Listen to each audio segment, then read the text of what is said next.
en quelle année, là?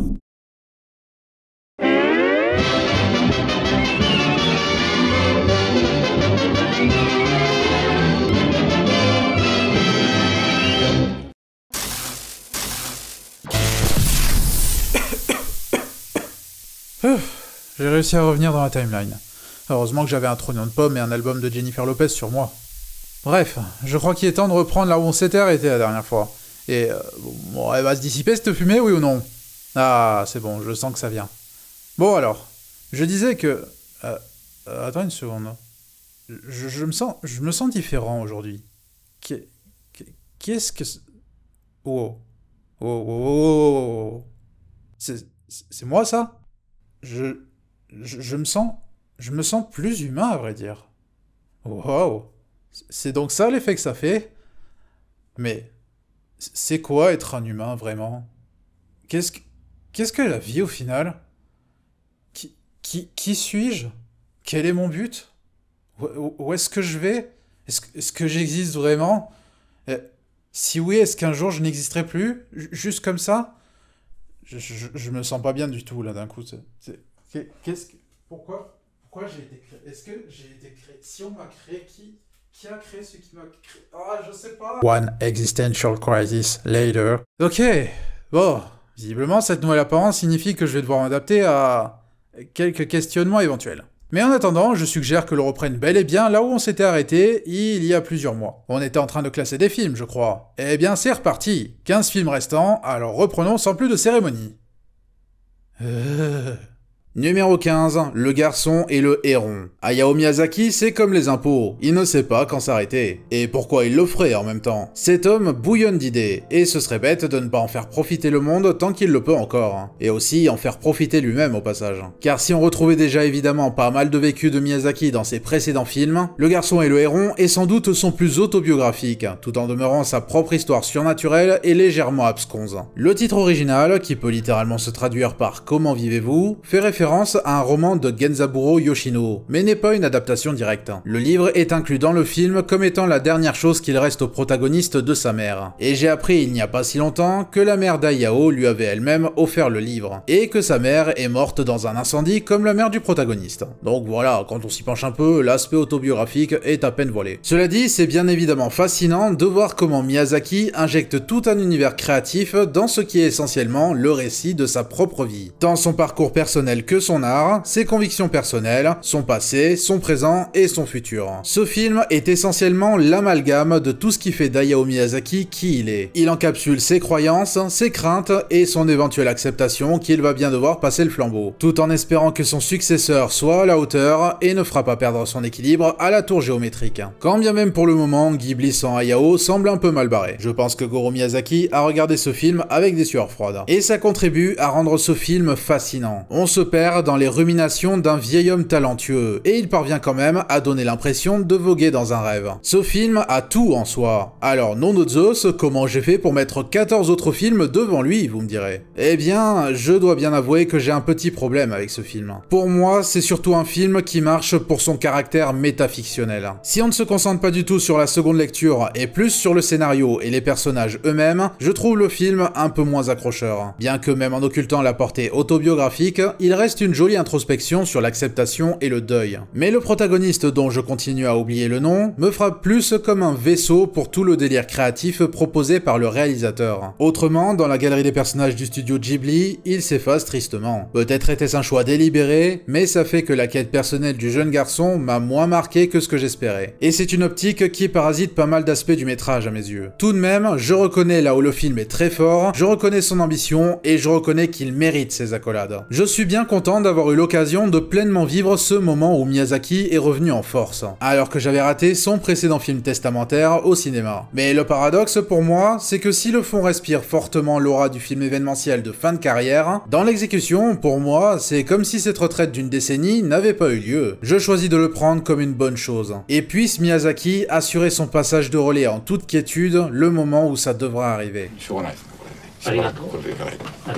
Numéro 14, The First Slam Dunk. C'est un film tiré d'une série de mangas que je ne connais pas du tout, et c'est un film sur un sport dont je me moque éperdument. Alors comment ça se fait que j'ai autant kiffé? Je note une espèce de pattern bizarre dans les animés quand ça en vient au sport et autres activités à fond sur la compétition. Peut-être est-ce par peur de ne pas attirer les non-adeptes autrement, mais il faut presque toujours que ces activités passent par les upgrades les plus pétés du monde, ou des exagérations extra ridicules, des tournures et métaphores visuelles pour que ces animés justifient leur existence. Et je vais pas mentir, c'est parfois bien fun de voir ces sports sous un tel angle. Mais personnellement, je pars du principe que par le pouvoir de l'audiovisuel, tu peux rendre n'importe quelle chose extrêmement aguicheuse, comme tu peux la rendre extrêmement ennuyeuse, sans forcément recourir à des atouts supplémentaires si on veut. The First Slam Dunk comprend parfaitement ce principe à mon sens, et parvient de ce fait à créer un match riche en adrénaline. Même pas un match entier en fait, juste la mi-temps d'un match. Et par cette durée serrée, le film crée d'autant plus une sensation intense d'urgence. Tandis que l'équipe de basket que l'on suit, bardée de joueurs peu conventionnels, doit constamment rattraper le score de l'équipe adverse, qui ne démérite certainement pas. La stratégie de l'écriture tient aussi dans le fait d'injecter le passif de chacun de ces personnages au détour de plusieurs scènes flashback, et de faire en sorte que ça alimente l'importance non seulement de ce match, mais aussi du basket en général pour eux. Et aussi, ça fait de chacun d'entre eux des personnages qui ne sont pas réduits à des pions employés pour gagner un match. Ils transcendent le fait d'être des joueurs d'un match de basket fictif pour devenir de vrais êtres humains. Donc, une écriture ciselée et une mise en scène aux petits oignons constamment inventive et perpétuellement sur le qui-vive s'associent pour faire du match en question une expérience d'une incroyable palpabilité qui laisse le spectateur au bord de son siège, tout en autorisant le sport à garder un certain facteur d'authenticité tel que dépeint ici. Je regrette de ne pas avoir eu l'occasion de savourer ça dans une salle de cinéma, mais c'est déjà chouette de pouvoir profiter de ce film chez nous. Et ça fait aussi que le meilleur film sur le basket que j'ai vu de ma vie n'est plus Space Jam Nouvelle Ère. Et ça c'est cool.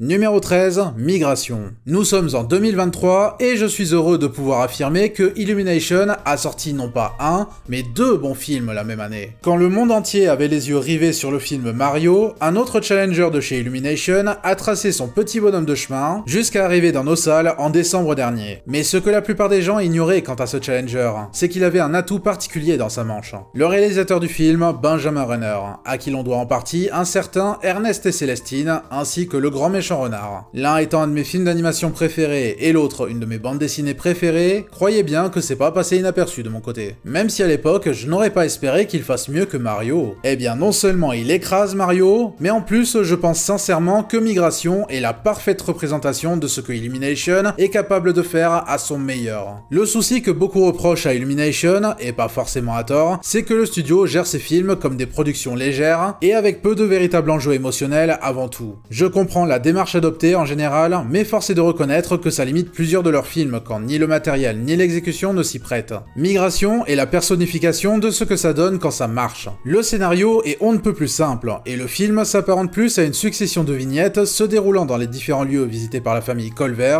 oui c'est leur nom, et les mésaventures qui leur arrivent sur place. Et j'ai déjà dit que je n'étais pas trop film à sketch en général, mais ici tout est relié en suivant un rythme échevelé sans basculer dans l'hystérie. Simplement de quoi profiter de chaque nouveau lieu et de chaque nouvelle rencontre avant de passer à la destination suivante. C'est un véritable carnet de voyage qui nous a offert avec Migration. Et comme dans la vraie vie, ces vacances passent hélas trop vite. Mais on nous laisse le temps de prendre du bon temps globalement. Sans compter que le film est de ceux qui proposent une galerie singulière enrichie de personnages fun. C'est d'ailleurs ce qui me fait particulièrement aimer Migration, les personnages. La famille Colver fait facilement partie des personnages les plus attachants du studio, et la dynamique entre eux est instantanément enthousiasmante. Les poncifs derrière ces personnages ont beau être familiers, ils arrivent à exister d'eux-mêmes en ce qui me concerne. Et la façon dont leur périple répond à leurs besoins de vivre au-delà de la routine offre à chacun la possibilité d'évoluer efficacement après avoir vu leur savoir-être cloisonné. Ça passe par les lieux visités, les relations qui se tissent et l'effet wow qui se dégage de la façon dont les environnements se dessinent sous nos yeux. Et qui aurait cru que c'est avec un tel film que le studio fait le plus confiance à son public? Même avec une franchise aussi connue que Mario, ils ne se sont pas complètement permis de lâcher leur gimmick, quand Migration en est le plus souvent exempt. Pas de blague pop culture, pas de chanson pop, à part une reprise diégétique de Survivor en mode salsa pour une séquence délicieusement enlevée. Et d'ailleurs, d'ailleurs, faut qu'on parle de la BO qui claque ridiculement trop. Ça a le mérite de nous rappeler à quel point John Powell est un compositeur trop souvent négligé. Migration est clairement un film tirant avantage à la fois des qualités du studio et de celles du réalisateur qui ne s'efface aucunement. Illumination, on en veut plus des comme ça. Pourquoi je crie comme si vous m'entendiez d'ici alors que ça ne sert à rien? Numéro 12, Mon ami robot. Celui-là avait tout pour être le rookie à la popularité perpétuellement grandissante face à ses multiples gros concurrents. Même si la distribution en France ne lui a pas donné beaucoup de chance, j'ai l'impression, sa réputation à travers le monde n'est pas à négliger. Et histoire de prouver qu'on n'a pas toujours besoin des US pour ça, le pays a sorti le film fin mai, bien après sa nomination aux Oscars face à tous ses excellents films. Et Mon ami robot ne démérite certainement pas. En tout cas, il donne de l'eau à mon moulin quant à ma théorie qu'il y a plus de gens pour tomber sous le charme des histoires d'amitié borderline romance qu'on puisse le croire. Le film du réalisateur espagnol Pablo Berger, qui jusqu'ici ne nous avait pas habitués au cinéma d'animation dans son répertoire, et tiré du roman graphique Robot Dreams de Sarah Varon, est une histoire sans le moindre dialogue tournant autour d'un chien envahi par la tristesse de la solitude qui un jour décide de commander un robot conçu pour être l'ami de l'acheteur. Et c'est avant tout un récit sur l'amitié, donc ne vous attendez pas à une exploration particulière d'une société dystopique ou que sais-je. En réalité, c'est très clair que le film est ancré quelque part dans les années 80, même si ce n'est pas directement dit. La mode vestimentaire, les coutumes des résidents et un certain tube récurrent qui est garanti de rester dans votre tête à la fin du visionnage. Au point que vous n'associerez cette chanson plus qu'à ce film. Ça donne un film envahi de nostalgie pour complémenter cette jolie amitié qui, éventuellement, est contrainte de prendre une direction différente par un concours de circonstances. Mais c'est un récit qui encourage également à rebondir et toujours aller de l'avant, car parfaitement conscient du caractère éphémère des belles choses dans la vie. Qui aurait cru qu'un film sur une amitié entre un chien anthropomorphe et un robot innocent saisisse parfaitement la nature mélancolique et douce amère de ce qui parcourt nos vies avec le temps qui passe. Car oui, la force du film tient aussi dans l'impression de voir une tranche de vie crédible et sincère défiler devant nos yeux, malgré la vision d'un monde alternatif, animalier et enfantin, dans cette cité aussi grande qu'elle paraît parfois vide. Aussi, je tiens à saluer le fait que le film connaisse la distinction entre les gens simplement solitaires et les socialement inadaptés. Quelque chose que le récit exacerbe par le biais du point de vue du chien et ce qu'il traverse tandis qu'il doit attendre de pouvoir récupérer son ami automate. Et enfin, le titre anglais, Robot Dreams, qui à mon sens est non seulement plus joli, mais plus approprié de plus d'une façon. Non seulement pour amplifier la nature candide de ce robot et ce qu'il exprime au fil du film, mais aussi pour les quelques scènes brouillant la frontière entre rêve et réalité pour nous surprendre avec leur chute. Croyez-moi, ça arrive plus souvent qu'on ne le pense. Numéro 11, Mars Express. Encore une fois, savourez l'ironie d'enchaîner une histoire d'amitié entre un être de chair et une machine avec une histoire prenant place en plein conflit entre êtres de chair et machine. Réalisé par Jérémy Perrin, le créateur de Last Man, qui fait partie de la liste symbolique de ma honteuse inculture, Mars Express est certainement un film qui s'est fait désirer. Le projet s'est fait connaître du monde entier déjà dès 2019, avec un extrait de 43 secondes diffusé sur YouTube, et qui, il y a 5 ans déjà, a fait saliver plus d'une bouche, de par ses visuels définitivement dans l'esprit de ce que le réal a proposé jusque-là, et son initiative de combiner science-fiction, ce qui est déjà assez rare dans le cinéma d'animation français, et film noir dans un futur assez Blade Runneresque. Il aura fallu attendre novembre 2023 pour profiter du résultat final. Et quel plaisir de dire qu'il est à la hauteur des attentes. Mars Express n'est pas particulièrement novateur dans l'univers dépeint, revendiquant définitivement ses influences entre Blade Runner donc et Ghost in the Shell, tout comme dans l'aspect film noir qui ne se pense pas au-dessus des conventions du genre. Mais je ne pourrais nier l'efficacité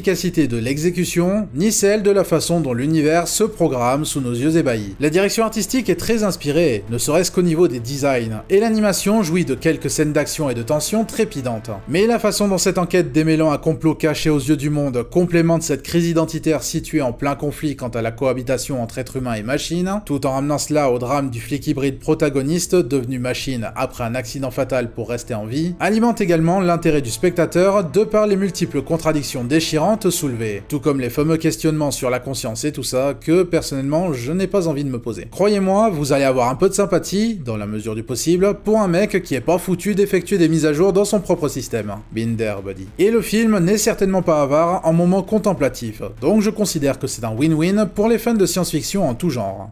Numéro 10, interdit aux chiens et aux Italiens. C'est interdit aux Italiens. On a le droit d'en avoir un. Alain Huguetto ne semble pas avoir tant manifesté sa présence que ça dans le monde du cinéma d'animation, malgré son âge honorable. Et c'est aussi dommage que surprenant pour moi, car ce petit film est une façon très inventive de raconter une page tronquée de l'histoire des Italiens au XXe siècle, en plein milieu de la montée du fascisme et des deux guerres mondiales. Non seulement pour le choix de l'avoir conté par le biais d'une animation stop motion, qui en même temps est là où Huguetto semble s'illustrer, mais aussi pour la façon dont cette animation stop motion est utilisée. Huguetto lui-même est narrateur du film, et il construit directement son petit monde sous nos yeux. Encore mieux, il interagit avec elle, et celle-ci lui répond occasionnellement. À dire vrai, je pense que le procédé aurait pu aller encore plus loin, mais c'est déjà une optique ludique qui n'empêche pourtant pas le facteur dramatique d'éclore. Ça fait très matérialisation de souvenirs, d'autant plus que le réalisateur confie la narration à sa grand-mère, à qui il a donné corps là-dedans. La portée du dialogue familial prend une nouvelle dimension, d'autant que le récit du film porte sur le reste de la famille qui était présente en ce temps-là, et dont le cercle se heurtait régulièrement aux obstacles imposés sur leur chemin à cause de ces satanées guerres. L'usage de la stop motion, qui demeure un de mes péchés mignons, vous vous en doutez, permet de conférer une aura artisanale qui opère tant en symbolisant les espoirs de la famille par la création que les ravages qui leur arrivent par la destruction. Le film est doux amer, pas avare en humour, mais certainement pas dénué d'émotion. Et c'est la sobriété de l'exécution des scènes dramatiques pour faire passer un propos ou une situation qui m'a eu en particulier. Ce sont des scènes rendues avec délicatesse, mais leur dureté n'en est nullement édulcorée. C'est aussi intéressant à voir pour l'ouverture éducative sur toute une période remuée que pour l'humanisme attachant qui se dégage de ces petites figurines qui en disent long.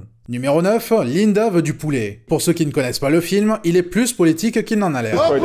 Et c'est une des nombreuses cordes à son arc. Prendre le parti de se baser sur quelque chose de réel pour mieux le détourner et finir comme le film d'animation le plus coloré de 2023 dans un monde où Spider-Verse n'existe pas. Mais sans prendre de haut ce facteur de palpabilité non plus. J'étais venu pour cette quête exubérante d'un simple poulet au poivron qui prend des proportions joyeusement loufoques. Et le film ne m'a certainement pas déçu sur ce terrain. C'est vivace, chaotique et ça transforme le petit monde de la banlieue en gigantesque terrain de jeu d'où l'on ressort euphorique. Et pour ceux que ça intéresse, il y a des poulets d'un autre genre que le poulet destiné à la marmite qui s'en prennent plein la gueule. Je ne doute pas que ça fera plaisir à beaucoup. Et ce film lauréat du Cristal d'Annecy est certainement feel good comme l'imagination d'un enfant où tout le monde se tient finalement main dans la main, parce que c'est ça le plus important. Que l'on prenne le temps de se comprendre et s'aimer les uns les autres autour d'un bon poulet au poivron. On fait pas mieux comme leçon de vie. Je m'excuse auprès des véganes au nom de toute la production du film, bien qu'ils n'ont certainement aucune idée de qui je suis. Mais je suis surtout tombé sous le charme de ses propos générationnels poignants. Pour Linda, cette quête d'un poulet au poivron est carrément une quête du souvenir perdu, plus précisément celui de son père, mort pendant qu'elle était toute petite. Le poulet au poivron est essentiellement le seul souvenir de son père qui perdure en elle, et cette volonté de le raviver transforme la mission poulet en un véritable combat contre la peur de l'oubli. La peur d'oublier ce qui nous paraît si proche et pourtant si loin. Loin d'être juste une simple escapade farfelue au travers de la banlieue impliquant moult personnages singuliers, le fait d'être à hauteur d'enfant rend cette aventure aussi délicieusement ridicule que joliment tragique. Et cela se propage dans l'environnement entourant Linda, ainsi que le reste du casting qui ne se prive pas d'être des grands enfants eux-mêmes. Aussi, surprise surprise, c'est un autre film avec des chansons, et c'est rare qu'on s'y attende. Peut-être qu'elles ne sont pas toutes indispensables, par contre en ce qui me concerne, Mourir au dîner est un banger. Ta gueule ! Oui, monsieur. Reste que ce film ne fait pas que donner faim, ça invite surtout à créer de magnifiques souvenirs à chérir toute sa vie. Et venant d'un film dont l'enjeu principal est un poulet au poivron, moi je dis, ça mérite bien l'usage d'un même surutilisé. Numéro 8, Ninja Turtles Teenage Years. L'exemple parfait du film qui kiffe la vibe.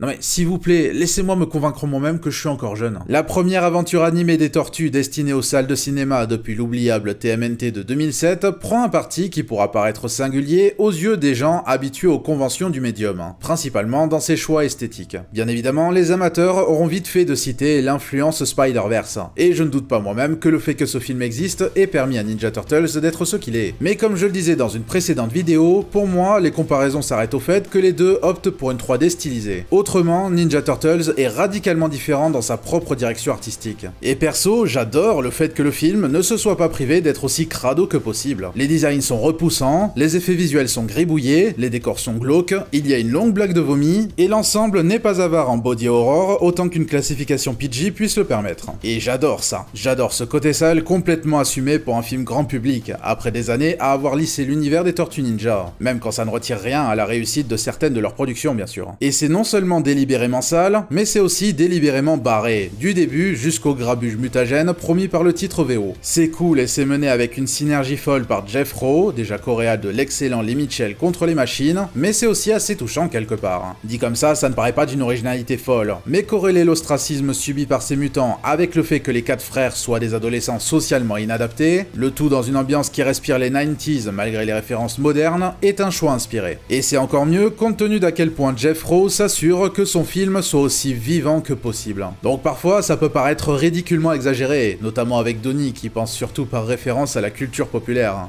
Non, je plaisante, c'est le personnage le plus identifiable pour moi. Tu remplaces juste l'attaque des titans par les Simpsons et c'est bon. Mais c'est exécuté avec suffisamment de sincérité, et ça tient en particulier dans l'alchimie entre non seulement les personnages, mais aussi les acteurs. En VO, on sent que les 4 jeunes hommes qui incarnent les tortues s'éclatent, et ont été autorisés à enregistrer leurs dialogues ensemble, ce qui est déjà peu courant dans le domaine pour autant que je sache, et à laisser libre cours à leur personnalité en improvisant leur répartie. Ça exacerbe autant que ça complémente la mentalité générale de sale gosse qui parcourt le film. Ce jusqu'au final, extrêmement satisfaisant et chaleureux. Aussi, je tiens à exprimer un coup de gueule. J'ai vu passer trop de commentaires, soit dégradants, soit juste pleinement racistes, envers la April de ce film. Sûrement par des gens déçus de ne plus pouvoir fantasmer sur le personnage comme ils le peuvent sur sa version des années 80. La April de Teenage Years déchire, deal with it. Et c'est littéralement le personnage le moins moche du film. Déjà que c'est cool qu'ils aient été autorisés à la rendre différente des standards de beauté superficiels pour s'intégrer parfaitement dans la direction artistique au milieu de tous ces personnages moches, justice pour April. Le seul mouvement qui vaille réellement le coup.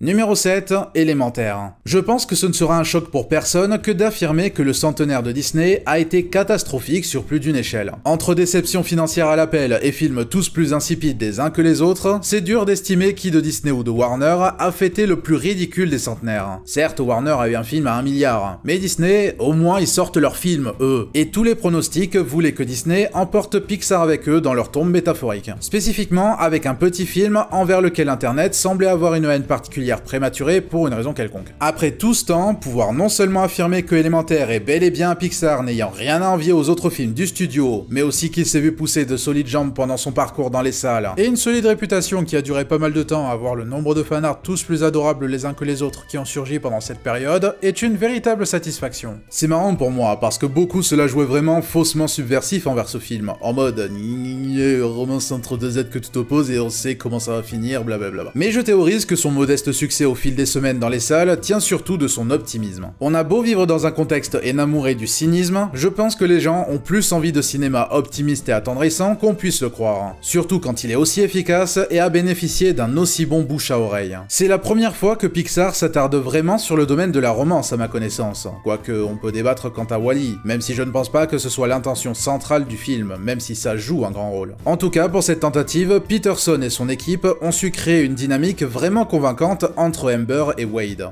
Ouais, Amber et Wade, c'est pas comme ça qu'ils s'appellent? Ils ont aucun nom francisé tout pourri à ma connaissance. Bon, de toute façon, la VF et ses jeux de mots ringards sur les éléments, même pour moi, ces jeux de mots étaient too much. C'est vous dire. Bref, le film a la sagesse de prendre son temps sur ce terrain, entre la première rencontre difficile, avec une toute autre préoccupation en tête, jusqu'à ce que les liens se nouent petit à petit grâce à une simple chose, l'ouverture aux autres. C'est le thème majeur du film, de toutes les façons possibles, et ça fait naître une humanité qui charme grandement et une relation sincère entre ces deux personnages qui se suivent avec grand plaisir. Le film est à son plus fort quand il se passe de mots pour toucher par les autres facettes de la mise en scène, entre l'image, le rythme et la musique. Si je craignais un peu que l'usage de ce monde d'éléments agisse en métaphore maladroite pour le passif personnel du réalisateur, le film s'avère plus subtil que prévu en ce qui me concerne. C'est assez ingénieux de corréler l'histoire d'Amber qui doit reprendre l'échoppe familiale avec la pensée fragile qu'une personne doit être forcément 100% rattachée à ses racines. J'aime d'ailleurs la petite touche d'avoir une cité des éléments pas adaptés aux êtres du feu, forçant ceux-ci à avoir un coin pour eux éloigné du reste. Il y a encore des efforts à faire dans notre société de ce côté-là, même si l'on donne l'impression que c'est all-inclusive. Habile? Et bien sûr, l'animation est formidable. Je n'ose imaginer la galère que ça a dû être de rendre aussi vivants des personnages dépourvus d'un squelette. La valeur d'exposition est un peu bancale, mais globalement, Élémentaire est une réussite, et personnellement, plus je le vois et plus je l'aime. Ah, et Wade pleure pour un rien. Je peux m'identifier à ça aussi.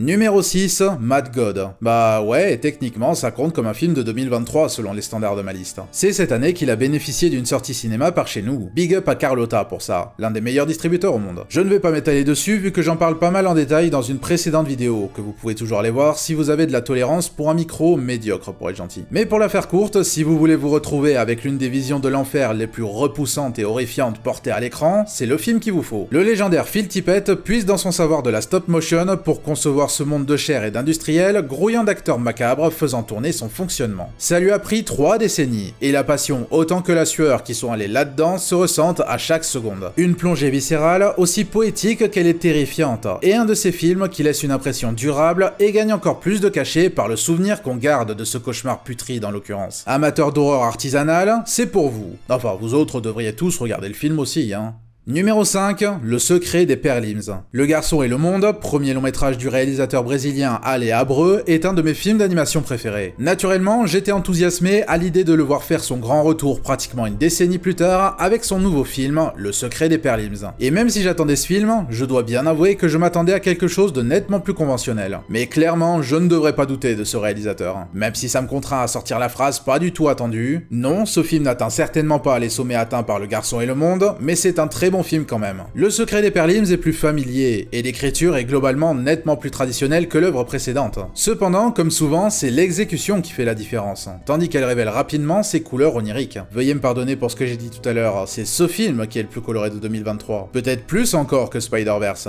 Ça se débat, je trouve. Le film est un véritable arc-en-ciel à l'atmosphère enivrante, et ça permet de sublimer le récit. Dans les grandes lignes, ça semble être le traditionnel buddy movie avec 2 personnages radicalement différents qui ne peuvent pas se saquer, tandis qu'ils sont à la recherche d'un MacGuffin. Le bonus étant que ces 2 personnages sont de jeunes enfants. Mais au bout du compte, ce n'est pas aussi téléphoné qu'on pourrait le croire, et l'exécution amplifie le sous-texte évoquant celui de son film aîné. Au-delà du récit écologique, on y retrouve ce même amour pour le monde et pour l'humain, même progressivement submergé par la peine et la haine. Ainsi, c'est également un récit pour les adultes, plus spécifiquement ceux qui ont perdu de vue les couleurs de l'enfance, tout sous couvert d'un déguisement qui nous colle à la peau. La façon dont la fin redistribue les cartes peut paraître rentre-dedans, mais elle est fidèle à la vision du réalisateur. C'est mélancolique sans se laisser sombrer dans le défaitisme malgré tout, et ça nous fait voir le monde d'un autre œil au-delà des apparences. Et par conséquent, ça marche aussi pour les enfants, en transgressant le caractère métaphorique adopté par l'histoire fantaisiste pour leur faire comprendre l'idée de plus d'une façon, et dans un sens, leur faire voir où s'arrête la fiction et où débute la réalité. Probablement le film d'animation le plus sous-estimé de 2023 à mon sens.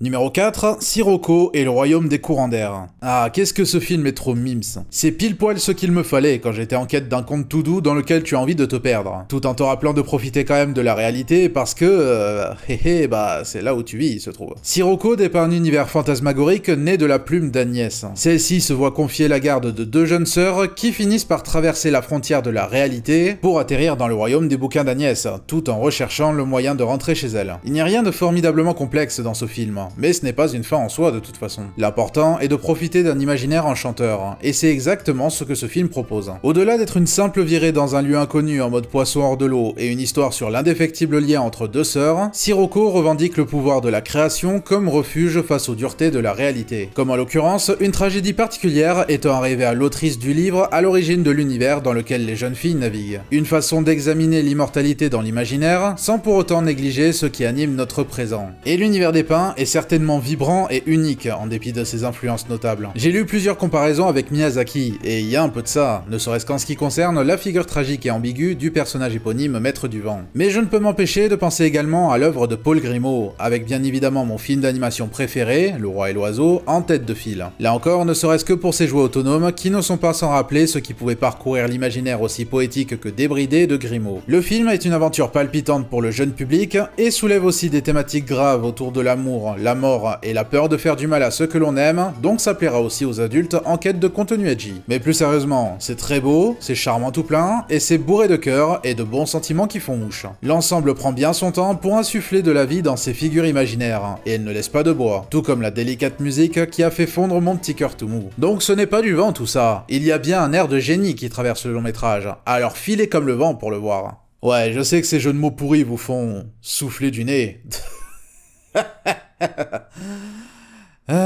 Faut que j'engage quelqu'un pour écrire mes scripts, moi. Numéro 3, Nimona. Le film qui a vu l'enfer pour en revenir et s'imposer comme l'un des indispensables de l'année 2023. Ouais, le superlatif mortel n'aura jamais été autant approprié. Nimona est une éclatante réussite. Je ne vais pas insister sur l'énorme L qu'a pris Disney en larguant ce film, parce qu'à mon goût, les gens ont tendance à plus revenir sur ça que sur le film lui-même, au point qu'il paraît presque surtout comme une excuse pour cracher sur la compagnie. Et puis, il faut reconnaître qu'au moins, ils ont permis à un autre studio de le récupérer et de le finaliser, au lieu de simplement l'abandonner si près de sa complétion. Encore une fois, personne n'est visé, Warner. Mais je pense que le film n'était simplement pas fait pour sortir sous l'étendard Disney, en tout cas tel qu'il est aujourd'hui. Avant même de faire couler tout un studio de manière injuste, les execs étaient bien frileux, particulièrement envers le contenu LGBTQ+, pour le grand étonnement de personne. Et malheureusement pour eux, le film est une lettre d'amour ouverte à destination de la communauté. Non seulement parce que ça met une relation homosexuelle bien en avant, et une qui est vraiment attachante tant elle est exécutée de manière naturelle et organique, mais aussi parce que la protagoniste est grosso modo une incarnation métaphorique des personnes gender fluide à elle seule. Ça aide que l'auteur du comics soit lui-même part de la communauté LGBTQ+.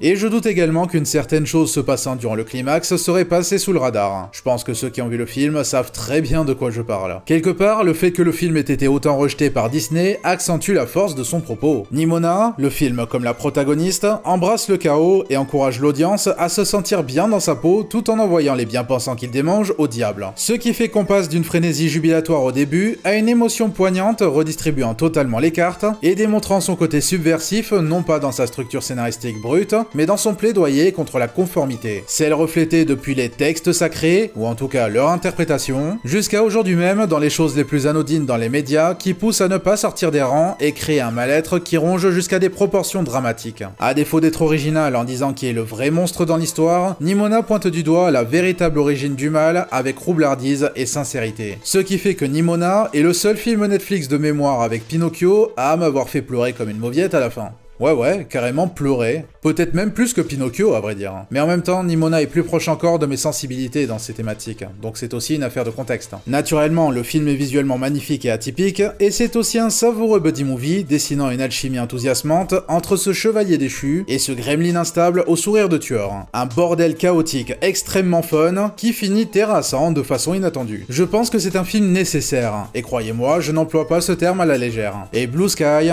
je m'incline en guise de respect. Vous méritiez mieux. Numéro 2, Marcel le coquillage avec ses chaussures. Je me permets de tricher légèrement en incluant un hybride live-action animation, parce que c'est très certainement le film le plus adorable de la liste, et la concurrence sur ce terrain est élevée. Marcel le coquillage avec ses chaussures est un petit miracle qui, dépendant de la personne, sort ou ne sort pas de nulle part. Le film est tiré d'une courte série de vidéos sur YouTube mettant en scène le personnage de Marcel, un petit gars qui s'avère être un coquillage portant une paire de chaussures, comme vous pouvez le constater, et dans lesquelles il résume son quotidien. Vous penseriez que c'est du matériel trop léger pour tenir sur 90 minutes, mais ce serait sous-estimer l'ingéniosité dont les créateurs du personnage Dean Fleischer Camp et Jenny Slate ont fait montre pour le passage au format long. Le film reprend la nature mockumentaire des vidéos et fait dialoguer Marcel avec le réalisateur qui joue son propre rôle, tandis qu'il découvre l'existence de Marcel et de sa grand-mère dont il prend soin dans le logement où il s'installe après son divorce. Le film conserve ce qui a fait le charme des vidéos aux yeux des fans, à savoir le quotidien minimaliste de ce petit gars dans un décor aussi banal rendu vaste et ludique à son échelle, mais ne se contente pas de mettre en scène ce gimmick de façon conventionnelle. Dean, dans la diégèse, filme Marcel dans son quotidien et publie ce qu'il filme sur YouTube, faisant de Marcel un phénomène viral. Mais ce que le petit gars veut, c'est juste retrouver sa communauté disparue de coquillages avec des chaussures. Le long métrage a une façon si ingénieuse de mêler l'échelle intimiste à l'événement médiatique qu'est Marcel, tant sur internet qu'à la télévision, pour que l'histoire emmagasine plus de punch. On ne sait jamais où ça va nous mener exactement, mais l'ensemble reste admirablement humble. Et tant dans le fond que dans la forme, la combinaison de l'infiniment grand avec l'infiniment petit confère au film une aura sacrément palpable. On prend du plaisir à suivre le quotidien de ce petit gars et de sa grand-mère, tout comme on a de la peine pour lui face à sa façon de gérer l'absence et son désarroi face à la grandeur du monde extérieur, le faisant se sentir encore plus petit et sa quête encore moins réalisable. L'ensemble n'est certainement pas dénué d'humour, c'est même surprenamment drôle par moments, ne serait-ce que les petits détails reliés à l'interaction avec la stop motion, qui est impressionnante au demeurant. Mais c'est plus une atmosphère douce douce amère qui traverse le métrage, sans renoncer pour autant à une déclaration d'amour optimiste envers la vie et ce qui importe vraiment dans la vie. Les connexions sincères et les bénéfices d'une communauté authentique, mais aussi l'importance de ne pas oublier de mener sa propre vie. Ce qui est approprié, sachant que Dean Fleischer-Camp et Jenny Slate, celle-ci fournissant la voix de Marcel, furent temporairement un couple avant de divorcer en 2016. Et comme un ami à moi me l'a fait remarquer une fois, c'est un contexte qui nourrit plus encore le sous-texte du film, qui tient tout de même très bien, même sans connaître ce chapitre de leur vie. Autrement, c'est une magnifique tranche de vie qui met du baume au cœur.